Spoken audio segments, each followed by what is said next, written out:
One Big Beautiful Bill Act, and it's called the Visa Integrity Fee. And it is really set to add more costs on for some travelers. Now, here's what we know. We know the fee right now is around $250. Well, it's going to be at least $250. It could go higher. It applies to anyone who needs a non-immigrant visa to enter. The American tourism industry, once a roaring engine of prosperity, is sputtering, and the fallout is impossible to ignore. A staggering $12.5 billion loss in international visitor spending is looming over the U.S. This year, a number that's more than just a statistic. It's the sound of hotel doors staying shut, restaurants closing early, and city streets falling silent. The culprit? A $250 visa fee rolled out on July 4, 2025 that's quietly strangling a $1.9 trillion industry. This isn't just about fewer tourists snapping photos. It's about communities across the country watching their livelihoods vanish. From small desert towns to glittering coastal cities, the impact is spreading,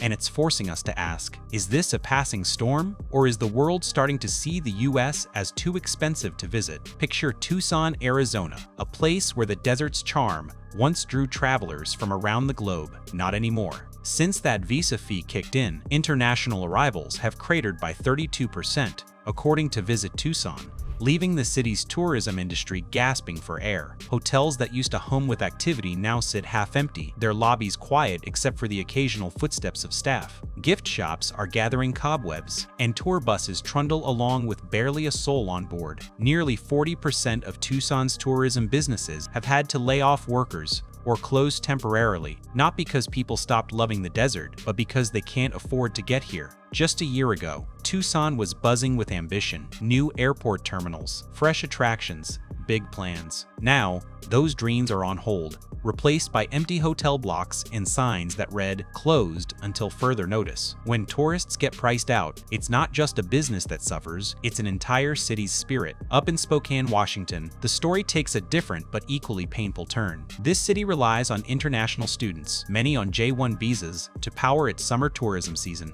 But in May 2025, the U.S. issued 7,000 fewer J1 visas than the year before, a 13% drop that's left Spokane's hospitality industry in chaos. Hotels and resorts are struggling to find housekeepers, cooks, even front desk clerks. Some managers are rolling up their sleeves, cleaning rooms, or serving meals just to keep the doors open. Summer festivals, a cornerstone of Spokane's charm, have seen bookings vanish into thin air. Airbnb hosts are watching cancellations pile up, and local revenue has taken a nosedive. What looked like a small policy tweak has turned into a chokehold on the workforce that keeps Spokane's tourism alive. The quiet streets are a stark reminder. When the workers disappear, the whole city feels the loss. Now, let's swing down to New Orleans, a city that lives and breathes its music, food, and festivals. But even the Big Easy is struggling to keep its rhythm. The French Quarter Festival, a celebration of everything that makes New Orleans special, saw its revenue plummet by 42% in 2025. With international attendance down 35%. The streets that once echoed with street performers and cheering crowds are eerily quiet. Hotel restaurants are dimming their lights early, and tour buses along Bourbon Street are parked more than they're moving. The new visa fee, combined with trade tensions, has scared off Canadian visitors, a group the city counts on. Nearly half of the festival's planned acts canceled or didn't show, leaving organizers scrambling to fill the gaps. New Orleans invited Canadian media to try to change the narrative, but the damage was already done. A city that thrives on its lively soul is now facing a muted reality, its economic heartbeat fading with every empty seat. Kansas City, Missouri, is bracing for its own kind of heartbreak. As a host city for the 2026 World Cup, it was poised to welcome a flood of international fans, especially from South America and Africa. But group tour bookings from those regions have collapsed by 47%, with travel agents in cities like Sao Paulo and Accra pointing to the visa fee as the deal breaker. Families from Argentina, Ghana, and Nigeria have scrapped their plans, leaving Kansas City staring at a $220 million shortfall in visitor revenue. Hotels that upgraded for the occasion are sitting half full. Transit systems that extended hours are running for no one. Merchants who stocked up for the crowds are left with unsold inventory. The World Cup was supposed to put Kansas City on the global map, a moment to shine. Instead, it's a scramble to salvage a celebration that might see half-empty stadiums, not because of lack of interest, but because of barriers at the border. New York City, the beating heart of American tourism, is feeling the chill too. The World Travel and Tourism Council projects 2 million fewer international visitors to the U.S. in 2025, and New York is taking the hardest hit with a $4 billion drop in visitor spending. Broadway theaters are selling half their seats. Fifth Avenue's luxury shops, once packed with foreign buyers, are reporting their worst slumps in years. Tour guides and cab drivers are working what they call ghost hours, waiting for customers who never arrive. In a cruel twist, the city cut its international marketing budget as revenue dried up, leading to fewer bookings and less visibility abroad. It's a downward spiral. Less spending means less promotion, which means even fewer visitors. New York, a city that lives on its global swagger, is starting to feel the weight of its own silence. Its iconic skyline, a backdrop to a fading spotlight. Head south to Orlando, where the magic of theme parks is losing its spark. A sharp drop in J1 visas has gutted the city's seasonal workforce, leaving resorts, dinner shows, and parks scrambling to fill roles. Some attractions have canceled shows entirely, unable to staff them. Guests are stuck in hours-long lines as understaffed parks struggle to keep up, and the frustration is showing in brutal online reviews. Hotels are juggling shifts, and dinner theaters are locking up early. The visa fee and tighter policies have priced out the international students who keep Orlando's magic alive. Without them, the city's juggernaut of fun is stalling, and the ripple effects are hitting every corner of its tourism-driven economy. Visitors are leaving disappointed, and word is spreading that Orlando isn't delivering the experience it promises. Chicago, with its towering architecture and vibrant culture, is facing a quieter kind of collapse. Hotel lobbies that once buzzed with international voices are now still.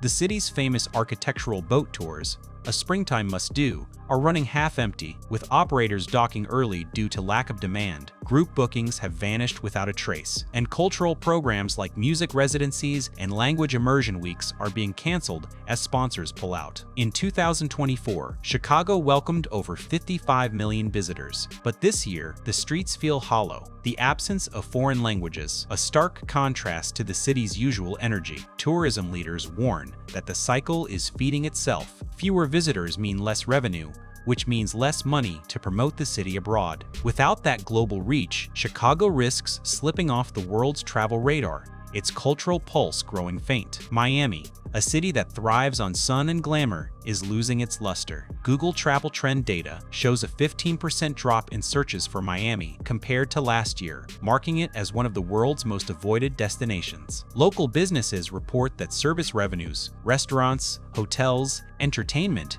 have shrunk by 20 to 35% since last season. Resorts are letting go of international staff, and no-show rates for bookings are through the roof. In 2024, Miami hosted 6.44 million international visitors, generating $7 billion in spending. Now, beach bars are silent, and hotel lobbies feel like ghost towns during what should be peak season. The visa fee and related hurdles have driven away visitors from Canada, South America, and Europe, leaving Miami with an economic hangover that no amount of sunshine can fix. Los Angeles, the shining star of entertainment tourism, is dimming fast. Hollywood studio tours are down 37%, with foreign travelers canceling in droves. The ripple effects go beyond tourism. Film production across the city has tanked, with fewer movies, TV shows, and commercials being shot. That means fewer jobs for crews, set builders, and even drivers who rely on the industry's buzz. Cultural festivals and film schools are seeing international attendance drop by over 40%, chipping away at LA's image as the world's entertainment capital. The streets, once alive with global energy, are growing quiet. As cancellations stack up, the jobs and prestige that defined LA's global appeal are fading, leaving the city grasping to hold on to its shine. San Francisco, a hub of tech and culture, is fraying at the seams. A 20% drop in F1 and J1 visas from Asia has hit hard, with tech and design programs at schools like UC Berkeley reporting a 22% decline in international enrollment. Fewer students mean less foot traffic in neighborhoods like Chinatown, where historic businesses are closing their doors. Sam Wo, a restaurant that stood for over a century, shut down in January 2025. Locals say 30% of shops and eateries in the area have closed since winter. The absence of tourists and students has drained the city's vibrancy, leaving its streets quieter and its global heartbeat weaker. San Francisco, once a magnet for the world's dreamers, is struggling to hold on to its soul. From Tucson's deserts to Miami's beaches, from New York's skyline to San Francisco's hills, America's tourism giants are going quiet. A $250 visa fee, a seemingly small change, has unleashed a wave of consequences. Cities are losing tourists, jobs, and their place in the world's imagination. This isn't just a slow season, it's a wake-up call. When millions of travelers decide the US isn't worth the cost, what happens to the communities that depend on them? Is this a rough patch, or is the world turning away from the American dream? Have you walked the quiet streets of Orlando or New Orleans? Would you pay the price to visit again? Your voice might just be where the fight to save US tourism begins.